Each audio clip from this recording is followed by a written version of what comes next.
کامیابی کے راستے میں آپ کی سب سے بڑی رکاوٹ یا سب سے بری رکاوٹ میری رائے میں آپ کے منفی جذبات ہیں، نیگیٹو ایموشنز ہیں۔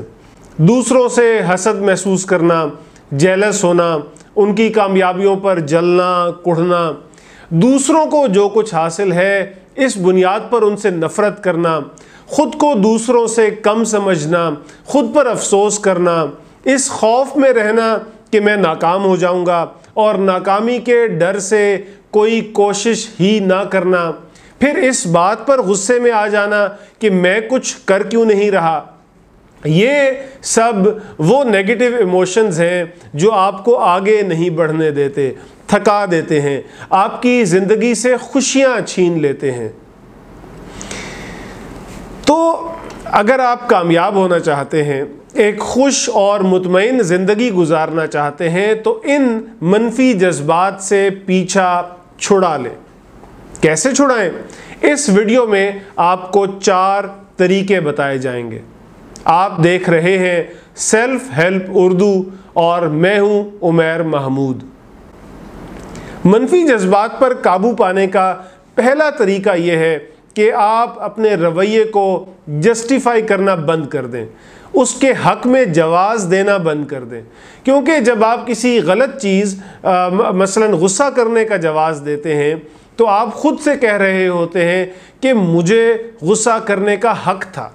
آپ کو لگتا ہے کہ آپ کسی پر چلائے ہیں تو آپ نے درست کام کیا ہے۔ جب بندہ ایسے کرنے لگتا ہے، یعنی اپنے نیگیٹو ایموشنز کو جسٹیفائی کرنے لگتا ہے، تو وہ خود کو اپنے جذبات کے حوالے کر دیتا ہے۔ جذبات اس پر غالب آ جاتے ہیں، اس کی سوچنے سمجھنے کی صلاحیت ختم ہو جاتی ہے۔ پھر اسے یہ محسوس نہیں ہوتا کہ جو کچھ بھی ہوا اس میں اس کی اپنی غلطی کتنی تھی، لہٰذا منفی جذبات کی جسٹیفیکیشنز دینا بند کر دیں۔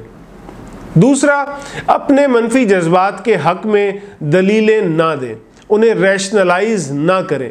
جیسے کئی دفعہ لوگ بدتمیزی پر شرمندہ ہونے کے بجائے اس کے حق میں دلیلیں دینے لگتے ہیں کہ جی اس نے بات ہی ایسی کر دی تھی، مجھ سے برداشت ہی نہیں ہو سکا۔ اس طرح کی باتوں سے وہ ایک ان ایکسیپٹیبل بیہیویئر کو ریشنلائز کرتے ہیں، ایک غلط حرکت کے حق میں وجہ بیان کرتے ہیں۔ اس طرح کی بات سے وہ خود کو اطمینان دلاتے ہیں کہ میں ٹھیک ہوں، دوسرا غلط ہے۔ تو آپ بھی اگر یہ حرکت کرتے ہیں تو ایسا کرنا بند کر دیں، اپنے نیگیٹو ایموشنز کو ریشنلائز کرنا بند کر دیں۔ تیسرا، لوگوں کی آپ کے بارے میں کیا اوپینین ہے اس کی پرواہ کرنا چھوڑ دیں، کیونکہ اوپینین بہرحال ایک رائے ہی ہوتی ہے، حقیقت نہیں ہوتی۔ لیکن لوگ کیا کرتے ہیں، وہ دوسروں کی اپنے بارے میں رائے کو سچ سمجھ لیتے ہیں۔ دوسرا ان کے بارے میں اچھی رائے دے تو خوش ہو جاتے ہیں، بری رائے دے تو اداس ہو جاتے ہیں، احساس کمتری میں مبتلا ہو جاتے ہیں، غصہ کر جاتے ہیں یا شرمندہ ہو جاتے ہیں۔ کوئی آگے بڑھ کر حال احوال پوچھ لے تو خود کو اہم سمجھتے ہیں، کوئی نہ پوچھے تو انہیں لگتا ہے کہ وہ کسی کام کے نہیں ہیں۔ ہر وقت یہ فکر ہوتی ہے کہ دوسرا میرے بارے میں کیا سوچے گا۔ لہٰذا نیگیٹو ایموشن سے پیچھا چھڑانے کے لیے دوسروں کی اوپینینز کی پرواہ کرنا بالکل چھوڑ دیں۔ آپ کی اپنی ایک سیلف ویلیو ہے، سیلف ورتھ ہے، اور وہی اصل حقیقت ہے۔ اپنی طرف سے پوری لگن، محنت، دیانتداری کے ساتھ اچھا کام کریں اور پھر اس کی فکر چھوڑ دیں کہ دوسرے آپ کے بارے میں کیا کہتے ہیں۔ بندے کا اپنا دل مطمئن ہونا چاہیے، لوگوں نے کبھی مطمئن نہیں ہونا۔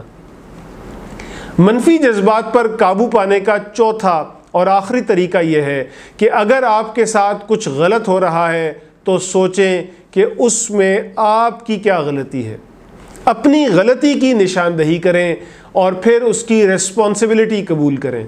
مثلا اگر آپ کو کاروبار میں نقصان ہوا ہے تو سوچیں کہ اس میں آپ نے کہاں کہاں غلطی کی۔ کیا آپ کی بزنس اسٹریٹجی غلط تھی، یا آپ کا مال ناقص تھا، یا آپ جو مال دے رہے تھے اس کی قیمت نامناسب تھی۔ جب کچھ غلط ہوتا ہے تو بہت سے موقعوں پر آپ کی بھی کوئی نہ کوئی غلطی ضرور ہوتی ہے، لیکن جب آپ دوسروں کو قصوروار ٹھہرا دیتے ہیں تو ایک لحاظ سے خود کو بری الذمہ قرار دے دیتے ہیں۔ جب آپ خود سے کہیں گے کہ آئی ایم ریسپانسبل تو منفی جذبات فوراً ختم ہو جائیں گے۔ رسپانسبلٹی قبول کرنے پر میں نے الگ سے بھی ایک ویڈیو بنا رکھی ہے، اس کا ٹائٹل ہی یہ ہے کہ آئی ایم ریسپانسبل، میں ہی ذمہ دار ہوں۔ آپ وہ ویڈیو بھی دیکھیں، اور اس ویڈیو کی تیاری کے لیے میں نے برائن ٹریسی کی ایک کتاب سے مدد لی جس کا عنوان ہے goals, how to get everything you want faster than you ever thought possible.